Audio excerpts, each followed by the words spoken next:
2018년 새해가 밝았습니다. 새해 첫 주일 하나님께 예배드리기 위해 이 자리에 오신 여러분들을 주님의 이름으로 축복합니다. 하나님의 은혜가 저와 여러분 가운데 함께 하시기를 주님의 이름으로 간절히 축원합니다. 하나님의 은혜가 함께 하시기를 축원합니다.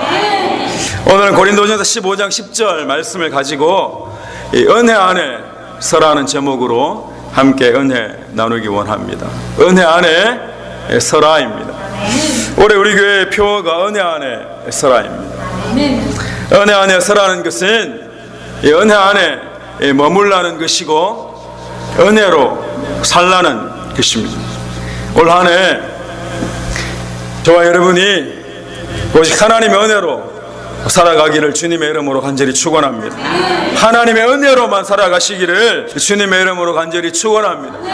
구원받은 자들은 은혜로 살아야 한다고 성경은 말씀하십니다. 구원받은 자들이 은혜로 살아내지 못하면은 아무것도 아니라고 말씀하시는 거예요. 구원이 무슨 자격증이나 된 것처럼 구원받았으므로 모든 것이 끝난 것처럼 그렇게 살아가는 것이 아니라 저와 여러분이 이제 구원을 받았으니 구원받은 자로 살기를 주님은 그토록 원하시는 것입니다. 구원 받으셨습니까? 구원 받으신 분들만 아멘 하시기 바랍니다. 근데 구원 받은 자로 살아가느냐는 거죠. 더 심각한 문제는 구원 받은 자로 그렇게 살아가고 있는가 하는 것입니다. 하나님의 자녀답게 살아가고 있는가 하는 거예요. 구원을 이루라고 주님께서 말씀하셨는데 저와 여러분은 정말 구원을 이루는 그 삶을 살아가고 있는가 하는 것입니다. 우리가 은혜로 살 수 있는 것은, 구원받은 자로 살 수 있는 것은, 하나님의 자녀로 살 수 있는 것은 하나님이 저와 여러분에게 은혜를 베풀어 주시기 때문입니다. 그냥 구원을 선물로 주시고는 너가 구원을 이루어라 그렇게 하시는 것이 아니라 우리와 동행하셔서 우리와 함께 하셔서 은혜 가운데 살도록 우리를 붙잡아 주시는 거예요. 하나님은 은혜 베푸시기를 원하시는 하나님이십니다. 하나님은 저와 여러분과 우리 교회에 무엇을 베풀어 주시기를 원하시는가 하면 은혜 베풀어 주시기를 원하시는 거예요. 그 은혜를 우리가 받기를 원합니다. 그 은혜로 살기를 원하는 거예요. 성경에서 말하는 은혜는 세상이 말하는 은혜와 조금 다릅니다. 성경에서 말씀하시는 그 은혜는 무엇인가 하면 자격이 없는 저와 여러분에게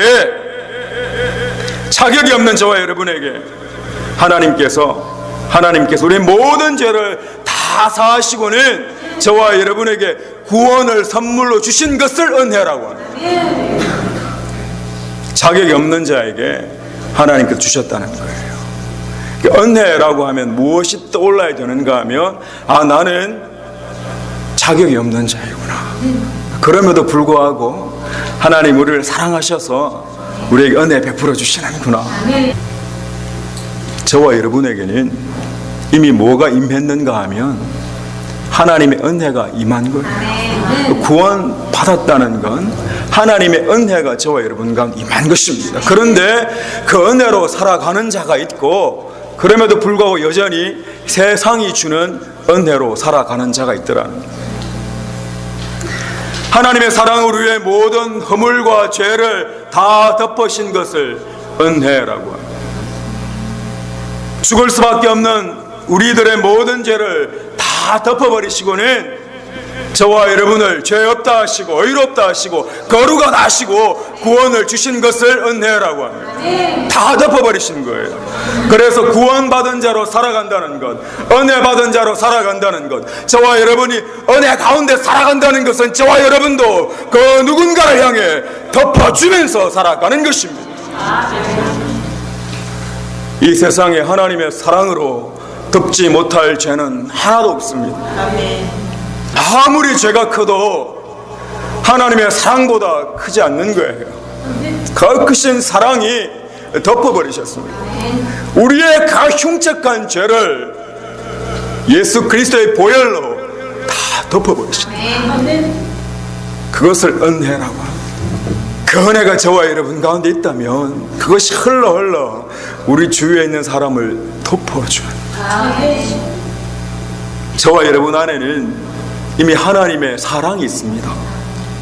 여러분, 제가 아무리 강조해도 부족함이 없는 것이, 우리는 세상 사람들과 달라요.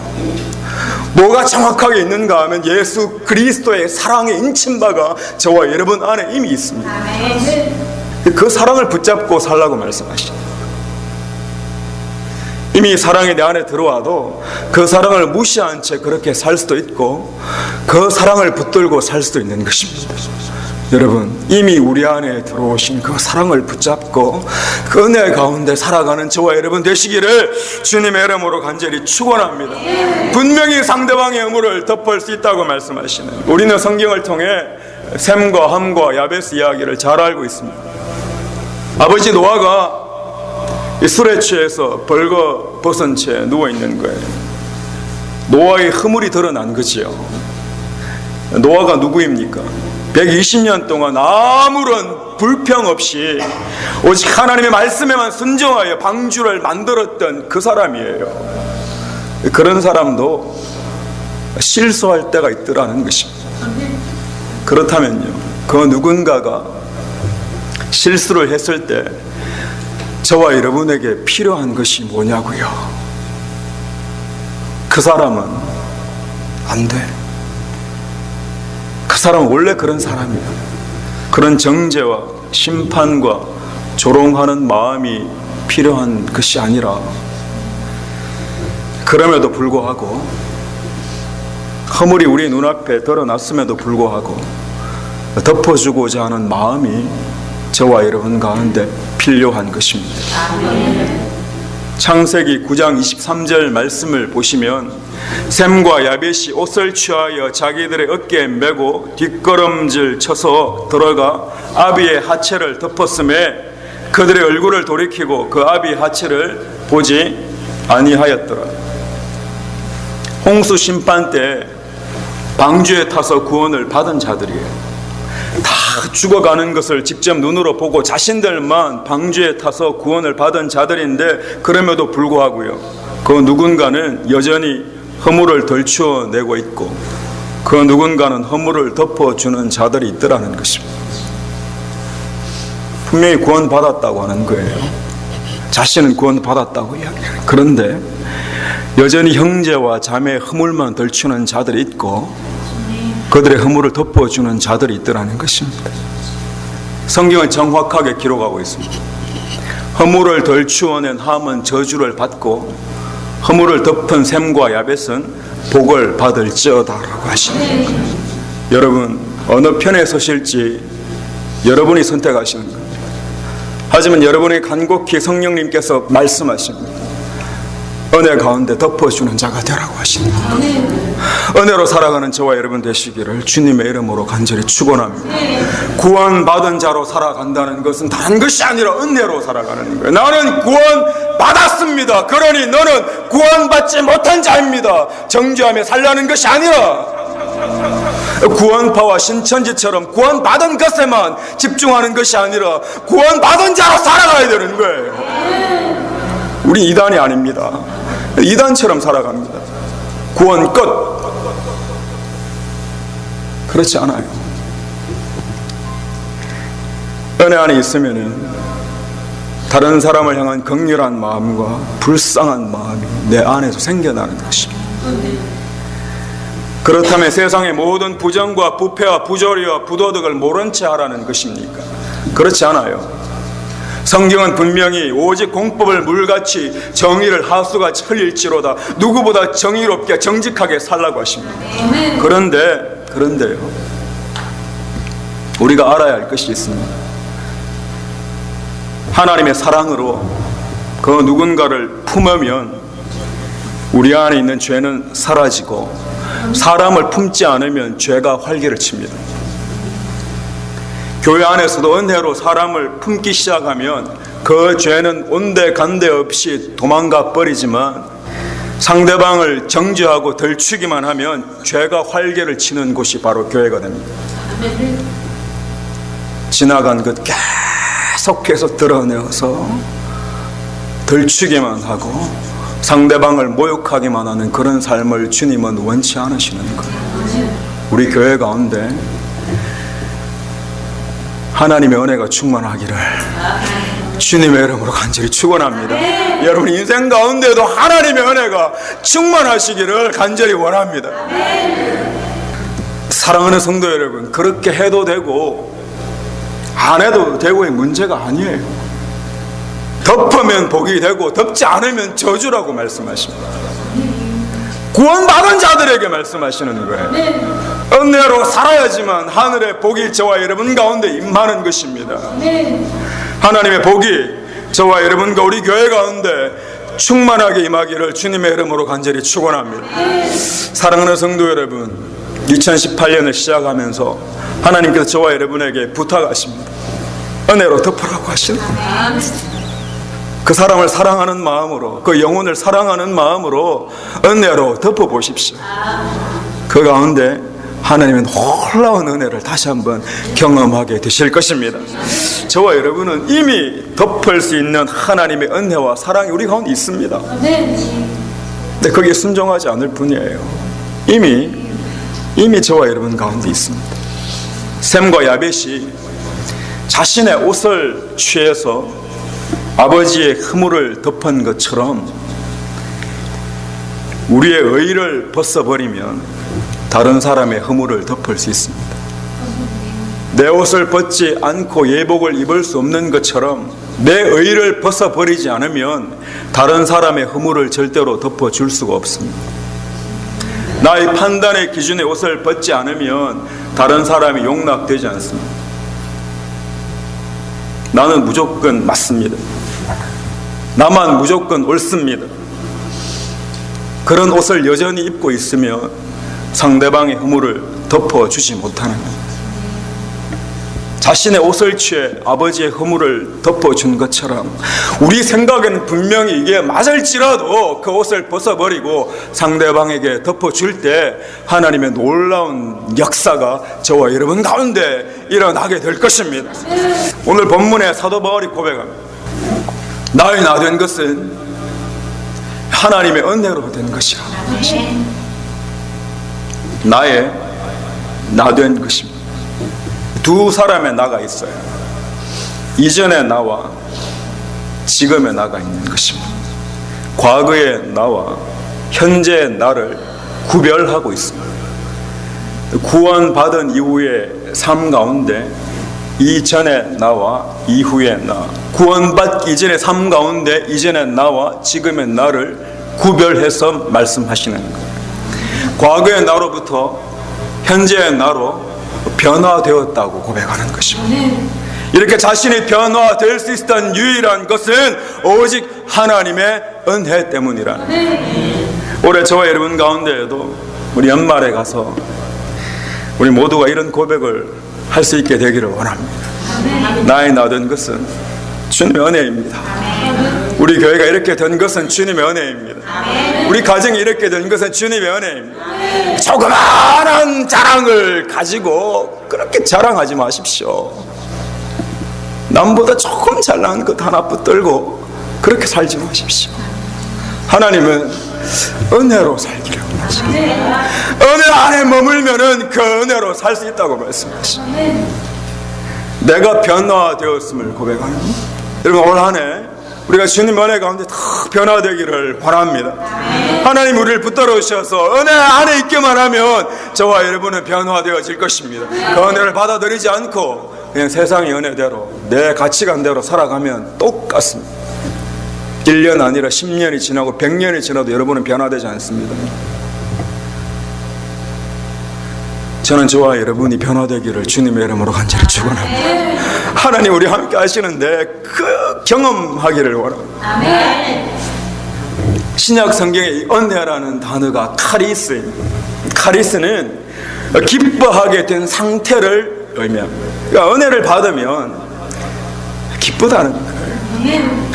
내가 덜쳐냈을 때는 이 기쁜 줄 몰랐는데 하나님의 은혜로 덮어버리고 하니만 기쁨이 솟아나더라는 거예요. 여러분, 세상이 주는 기쁨이 아니라 일시적인 기쁨이 아니라 하나님이 저와 여러분에게 주시는 그 영원한 기쁨이 샘솟듯 하는 기쁨이 저와 여러분과 우리 교회 가운데 함께하기를 주님의 이름으로 간절히 축원합니다. 성경에서 카리스는 또 하나님의 사랑과 함께 사용되어질 때가 많이 있습니다. 그 은혜는 사랑과 따로 떼어놓고 생각할 수가 없는 거예요. 그리고 구원이란 단어 대신 은혜를 사용하기도 합니다. 놀라운 것이죠. 하나님의 은혜는 하나님의 사랑과 떼어놓을 수 없고, 구원받은 자의 삶은 곧 은혜 받은 자의 삶이라는 것입니다. 여러분, 우리는 주님 오시는 그날까지 이 은혜 붙들고 살아야 됩니다. 우리가 연약하지만 그럼에도 불구하고 오늘 하루를 은혜로 살아가려는 그곳에 그들과 하나님은 함께 하시는 줄 믿으시기 바랍니다. 오늘 하루를 은혜로 버텨보는 거예요. 여러분, 내일 염려하십니까? 우리의 몫이 아닐 때가 많이 있습니다. 우리가 하나님의 자리에 올라갈 필요가 없습니다. 내일 준비하십시오. 내일 소망을 두십시오. 하지만 오늘 하루 은혜로 살아내고 있는가를 돌아보십시오. 내가 지금 은혜 가운데 있는지를 돌아보십시오. 그러면 내일 하나님의 소망이 여러분과 반드시 함께 하실 것입니다. 함께 상상해 보기 원합니다. 노아 홍수 때 물이 온 세상을 다 덮어버리는 거예요. 물밖에 없습니다. 그런데 그 물 가운데 방주가 하나 탁 떠 있는 거예요. 상상이 되십니까? 물이 온 세상을 덮었다는 건 모든 죄를 다 덮어버렸다는 것. 죄는 다 사해지고 그 가운데 구원받은 자들만이 방주 위에 있는 거예요. 그 방주에 탄 사람들만이 유일하게 구원을 받은 자입니다. 은혜를 입은 자인 거죠. 성경은 이것을 은혜라고 합니다. 다 죽을 수밖에 없는 우리 인생이 구원받게 되고 구원받은 자로 살게 되는 것을 은혜라고 합니다. 동일한 사건이 신약에도 있습니다. 우리 주님께서 오병이어의 기적을 베푸시고 많은 사람들이 우리 주님을 왕으로 세우려고 했습니다. 사람들이 관심 있었던 것은 예수님이 아니라 예수님이 베푸신 기적에 관심이 있었습니다. 물질에 관심이 있었던 거죠. 예수님이 그 자리가 은혜의 자리가 아니라고 하시고는 제자들을 재촉하십니다. 여기에 더 이상 머물지 말라고 하시는 거예요. 그리고는 배를 태워서 갈릴리 바다 위로 보내십니다. 풍랑 가운데 죽게 된 제자들에게 예수님이 멀리서 걸어오십니다. 예수님이 더 큰 기적을 제자들에게 보여주시기 위해 물 위로 걸어오신 것이 아니라 정확하게 우리 가운데 보여주고자 한 것은 물 위에 떠 있는 방주가 바로 자신이라는 거예요. 물 위에 떠 있는 그 방주가 노아의 가족을 구원한 것처럼 풍랑 때문에 죽을 수밖에 없는 우리 인생, 그 위에 서 계신 그 분이 내가 바로 방주라고 말씀하시는 거예요. 예수 그리스도 아니고는 구원이 없습니다. 절대로 없습니다. 그냥 주여 주여 한다고 구원이 있다는데 속지 마십시오. 그걸 믿음이라고 착각하지 마십시오. 우리가 정말 처절하게 붙들고 살아야 되는 건 믿음의 조상들을 잘 보십시오. 얼마나 은혜를 붙잡고 살아가려고 노력했는지를 보십시오. 멋부리려고 구원 주신 게 아니에요, 여러분. 자랑하려고 구원받은 것처럼 이야기하는 게 아닙니다. 지금 당장 주님 오셔도 기름이 준비되어 있는 자로 그렇게 준비되어 있는 거를 주님은 보시기를 원하시는 거예요. 노아의 방주, 그 구원의 방주가 다른 것이 아니라 지금 물 위에 서 계신 그 예수 그리스도이심이 여러분 가운데 진심으로 믿어지기를 주님의 이름으로 간절히 축원합니다. 저와 여러분은 마지막 때를 살고 있습니다, 여러분. 세상에 많은 사람들은 다른 은혜를 구하고 있습니다. 교회 안에서조차도 다른 은혜를 구하고 있습니다. 여러분, 무슨 은혜를 구하고 이 자리에 왔습니까? 예수님을 잘 믿는다고 하는 사람들조차 은혜로 살아내는 것에는 관심이 없고 기적에만 관심이 있습니다. 예수님을 잘 믿는다고 하는 사람들조차 예수님에게는 관심이 없고 은혜로 살아내는 것에는 관심이 없고 물질에만 관심이 있습니다. 그런데 예수님은 저와 여러분을 너무너무 사랑하셔서 그런 우리 인생을 내버려 두지 않으시고 그 자리에 머물게 하지 않으시고 바다 가운데로 몰아내십니다. 몰아내시는 거예요. 풍랑 가운데, 인생의 험악한 풍랑 가운데로 저와 여러분을 내모시는 거예요. 그리고는 예수님 당신이 구원자이심을 우리에게 알리시고자 하십니다. 다른 것 의지하고 살지 않고 오직 예수 그리스도만 의지하고 살아가는 것으로 저와 여러분을 몰아붙이십니다. 그것을 성경은 은혜라고 합니다. 지금 내가 남보다 조금 잘 되는 것이 은혜가 아니라 주님 당신밖에 없습니다가 고백되어지는 그 삶의 자리로 우리 주님은 저와 여러분을 몰아가시는 거예요. 저와 여러분의 입술을 통해 예수 그리스도 없이는 아무것도 아님이 고백되어지기를 주님의 이름으로 간절히 축원합니다. 그 긴 인생의 여정을 통해 주님 당신밖에 없습니다를 고백한 많은 성경의 인물들을 보십시오. 예수님만이 그리스도이십니다. 예수님만이 저와 여러분을 구원하시는 유일한 분이십니다. 그분만 붙들고 살아가는 한 해 되기를 주님의 이름으로 간절히 축원합니다. 오늘 하루를 은혜로 버텨보려는 그곳 가운데 하나님의 영광이 함께할 것입니다. 오직 은혜로 살아가는 저와 여러분과 유폰이 사는 장로교회 되기를 주님의 이름으로 간절히 축원합니다. 그러므로 우리가 긍휼하심을 받고 때를 따라 돕는 은혜를 얻기 위하여 은혜의 보좌 앞에 담대히 나아갈 것이니라. 올 한 해 오직 은혜를 얻기 위해 은혜의 보좌 앞에 담대히 나아가는 그런 저와 여러분 되시기를 주님의 이름으로 간절히 축원합니다. 우리 함께 일어나셔서 찬양하겠습니다.